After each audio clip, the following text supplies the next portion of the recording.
Hi everyone, Alchemist here. First of all, I would like to thank you very much for your subscriptions, for your likes, for your comments. It truly means a lot to me and I appreciate your support.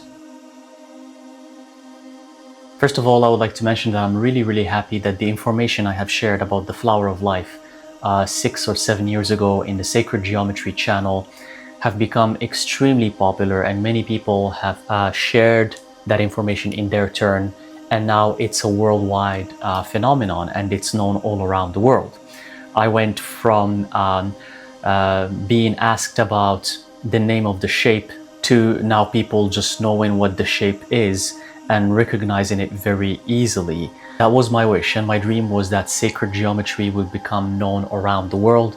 It's an amazing tool that helped me along my alchemical transformational journey, and I wanted it to be known all around the world, and it is happening right now before my eyes, so I'm truly grateful and I'm happy for that. But I would like to also again thank Drumvalo Melchizedek for sharing this knowledge about sacred geometry, and more specifically the flower of life, the seed of life, the fruit of life, Metatron's cube. He shared this knowledge in his books in the 90s, before the internet, before social media, and he really helped spread this knowledge all around the world. I feel sometimes disappointed when I see that people around the world, when they talk about the flower of life, when they talk about sacred geometry, when they talk about Metatron's cube, I feel a little bit disappointed when no one mentions Drumvalo Melchizedek. His name deserves to be credited for spreading this knowledge. He didn't invent this knowledge. This is eternal wisdom that has existed since the beginning of creation, but he helped spread this knowledge. And his books and his teachings and his seminars were very crucial for this knowledge to be known around the world right now, for us, for me, and for all of you.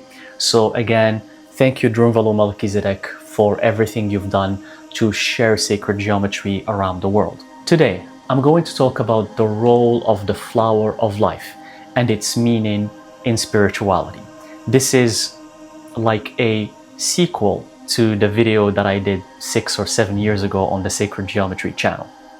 I myself have gone through an alchemical transformation which allowed me to uncover my gifts and abilities throughout many years, but all of it was thanks to sacred geometry. Sacred geometry was the first tool that helped me awaken who I really am and go through my transformation.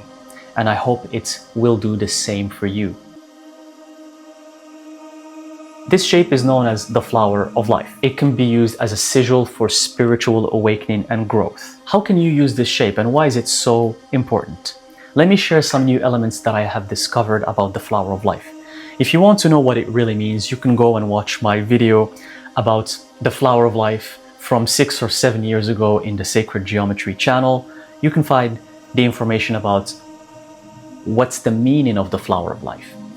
And as I was observing it, because I always go back to it for meditations and for research, as I was observing it recently again, I realized that it had a pattern encoded in it, and this pattern is connected to number 6. So here, when I was observing the shape of the flower of life, has 19 circles.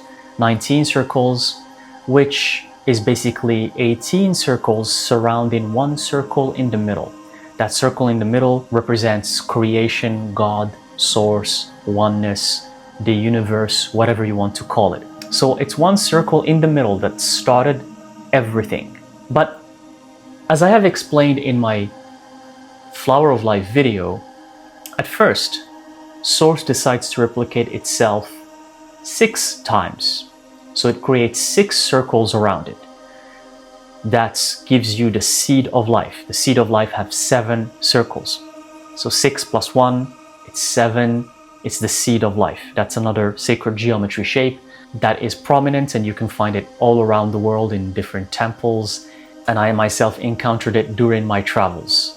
After the seed of life, which is one circle in the middle with 6 circles around it, creation decides to replicate itself again another 6 times by surrounding itself by another 6 circles. And again,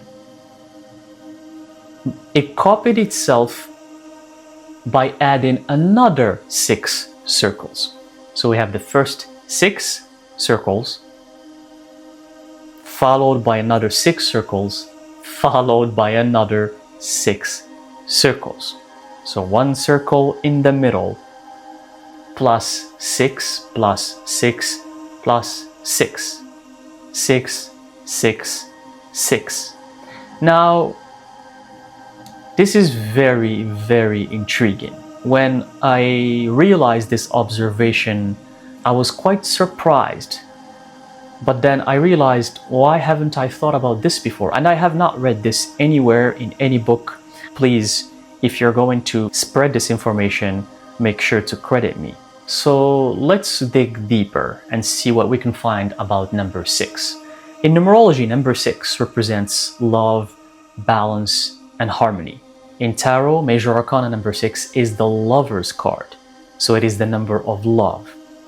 And the sigil, or the form that represents number 6, is the hexagram, or the seal of Solomon. The seal of Solomon, the magical seal that allowed Solomon to control demons.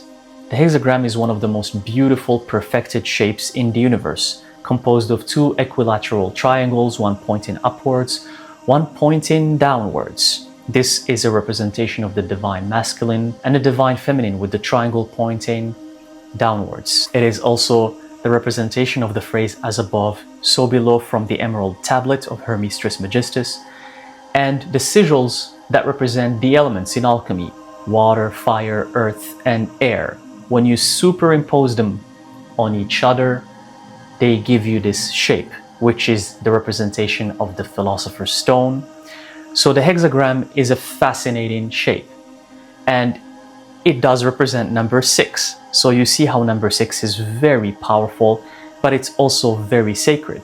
And let's not forget the popular sequence of the 3, 6, and 9 that involves Nikola Tesla and other scientists that were trying to decipher the mystery and the power of the number 3, 6, and 9. So here we have number 6 again. The carbon atom, which is fundamental for life, consists of 6 neutrons, 6 electrons, and 6 protons. It is also the 6th element in the periodic table. Carbon is the 6th element in the periodic table. So 666 is the composition of carbon, which is essential for life on Earth. This is incredible. Could it be that the flower of life is the representation of 666? But we have one dogma that many follow around the world that mentions that 666 is the number of the beast. How can something beautiful, something sacred that represents love, balance, and harmony be the number of the beast, or in other words, be an evil number? How come? The only answer I have for this, throughout countless research I've done on many religions and many dogmas, is that many dogmas throughout history have twisted and manipulated information to their own advantage. Why? It's to control people. It's to make people fearful. And when people are fearful, they're easier to control, they're weaker. To keep people away from the true divine, from spirit, from having a direct connection to spirit. These dogmas will make you scared of spirit throughout any means, maybe by mentioning hell, that you're going to burn in hell, or by mentioning that the most beautiful number in the universe, number 6, is the number of the devil. So you should stay away from it and only follow what we tell you to follow. That's what many dogmas have done in the past, to keep humans under control, because for them, freeing people, freeing the minds and the souls of people is not beneficial to them, is not beneficial to their agendas. So they want to keep humanity trapped. So it means that the 666 plus the circle of creation all together is still a representation of oneness. So if you happen to see the sequence 666 in your life, in your daily life, know that you're perfectly balanced, you're in harmony, you're in love, or that you need balance in your life, or you need love in your life, or you need something that is related to love, balance, and harmony. And it is also a reminder to connect to oneness, to connect to the creation, to that energy, to the spirit energy that created everything. We can define what that energy is, we can define what that source is, we can't comprehend it, but we need to acknowledge it and connect to it. That's why the flower of life is incredibly amazing, because it does break down all of these elements that represents physicality but oneness at the same time. And here I try to represent this flower of life through the number 6 with straight lines instead of circles.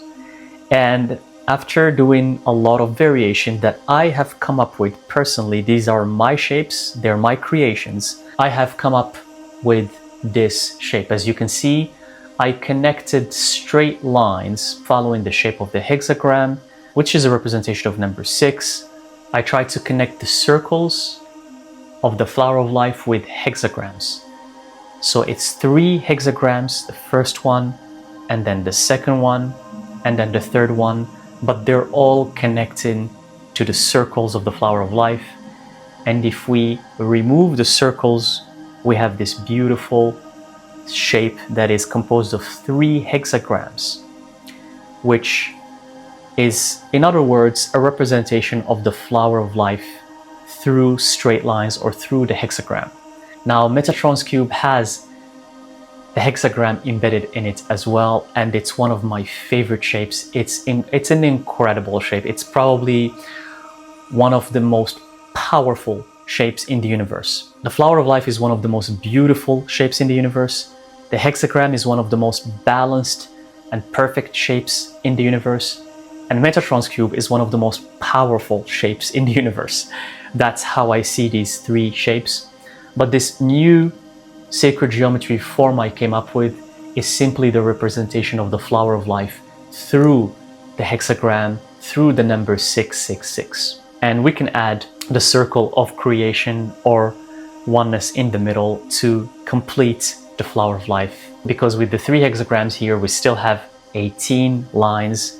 So the circle in the middle is going to be the 19th line, which still follows the principle of the flower of life that have 19 circles or 19 lines, because 19 circles are basically 19 lines. But how can we use the flower of life or correlate it to our daily life? Let's imagine that you are at the center of creation here, the circle in the middle. Then just like creation, or just like the universe, you make your own flower of life. But instead of creating a beautiful flower of life, this is how some humans create their flower of life. Or should we even call it flower? They might not have balanced circles, or some circles they create are not properly placed, or they could be misaligned, or some circles can even be bigger than the others. These circles are aspects of your life. They could be your friends, your family, your careers, how you behave, your spiritual growth, how you treat others, how you treat your neighbors, how you treat the environment, how you treat animals, your contribution to society, your goals and dreams, who do you follow, your aspirations, your intentions, are your intentions good or bad? All of these circles make up your flower of life. It makes up who you are. These small dimensions that you create. One circle can be the dimension of you with your friends. Another circle can be the dimension of you with your family. Another circle can be the dimension of how you treat animals. Another circle can be the dimension of how you treat strangers when you meet them for the first time, or how do you carry yourself? Do you help others? Are you trying to be a good human being? Is your spiritual life balanced with your physical reality? Is your feminine divine balanced with your masculine? Are you striving to create something beautiful in your life? Or you only care about having so many materialistic things that make you confused and out of balance? What's the flower you're striving to create for yourself? What kind of flower are you creating? Be mindful of that. So in order to remember that we need to create a beautiful flower of life for ourselves as well, just like how creation did it, You can print the flower of life and you can use it for your meditations. You can meditate while looking at it for a few minutes in the day. Like you can do it even for 15 minutes, 20 minutes, whatever makes you feel comfortable. And you staring at the flower of life shape is gonna reprogram your subconscious mind to organize your life in the same way the flower of life is organized, to make your life beautiful, to make your life balanced. You looking at that shape represents a portal to the spirit realm. It's going to help you connect to spirit. You can also print it out and hang it in your wall, in the area of your work, in your office, in your room. You can also print it out and carry it with you in your wallet, in your bag. Just have that shape around you. Meditate on it, stare at it. Use it in your practices. Use it in your rituals. Have it on your altar. You can have it printed out on your water glass or your bottle, because it will charge the water with the spirit's energy, because it's a perfect shape, because it follows the golden ratio. So eventually it will calibrate and balance out the energies of the water you're going to drink if you have it on the bottle or on the glass. If you have it in your home, it will make the energy of your home positive and more balanced and more beautiful. Because see, these shapes and these sigils, they're not random. They are following the golden mean, the golden ratio, which represents creation. Therefore, having them around you is like having a portal to spirit, is like having a portal that allows you to harness the energies of the universe. The first time I laid eyes on the flower of life, I knew it was a mystical portal to the spirit realm, and I had it tattooed on my body. So remember that the flower of life, 666, are all connected. They're all part of the same equation. They represent oneness, creation, and having these numbers, having the flower of life shape in your life will help you connect to spirit. It will help you create that balance that you need in your life between the spiritual and the physical, because they're one and the same. They are necessary for each other. They complement each other. Not like what many people say, the ones who are obsessed with just the spiritual, yet they're ignoring the physical. If it wasn't for the physical reality, then you wouldn't exist, you wouldn't have a body, you wouldn't be reincarnated. That's why you have a physical body. Your physical body is the representation of your spirit, is the representation of your soul. I hope this helps. I hope this sheds some light on the flower of life and gave you some new information. Let me know in the comment section, what do you think about the flower of life? How do you use it in your spiritual life and for your growth in general? It has helped me become who I really am, Alchemist, the alchemist that I am. How is it helping you? How is it helping you? Share that with me. Thank you very much, and I'll see you in the next video. Thank you.